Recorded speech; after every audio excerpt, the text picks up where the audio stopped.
मैं भोजपुरी भाषा के लिए कुछ नहीं किया है और मैं नहीं कर पाऊंगा, तो आप पूरी जनता से मैं रिक्वेस्ट करता हूं कि आप लोग बताओ कि मैं क्या आपका मनोरंजन ठीक से नहीं करा पाता या मैं आपके मनोरंजन में कोई कमी करता हूं। भोजपुरी भाषा के लिए, अच्छी फिल्मों के लिए दिनों रात, चाहे अपने बॉडी के लिए हो या जग के हो या रो के हो, गा के हो, धूप हो या जाड़ हो या सर्दी हो या कुछ भी हो, मैं बीमार भी रहता हूं तो काम करता हूं। आप लोग पूरे इंडस्ट्री में पूछ सकते हैं मेरे काम करने की क्षमता को। अगर किसी को ऐसा लगता है, इस भोजपुरी समाज में किसी भी इंसान को ऐसा लगता है कि मैं भोजपुरी के लायक ही नहीं हूं, भोजपुरी समाज के लायक नहीं हूं, तो मैं इस भोजपुरी समाज को छोड़ के किसी और इंडस्ट्री में चला जाऊंगा। मुझे मेहनत करने आता है, मैं वहां भी अपने आप को साबित करूंगा। ऐसा नहीं कि नहीं कर पाऊंगा, क्योंकि मुझे करना आता है।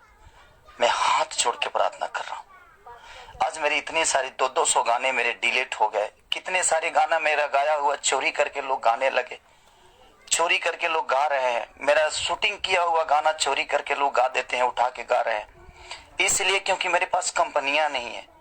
आज मेरे पास मात्र 3 से 4 कंपनियां हैं, उनके लिए कितना काम करूंगा मैं। महीने का 20 गाना गाने वाला, 30 गाना गाने वाला आदमी आज महीने का 10 गाना गा रहा हूं, तो बहुत सारे लोगों का नुकसान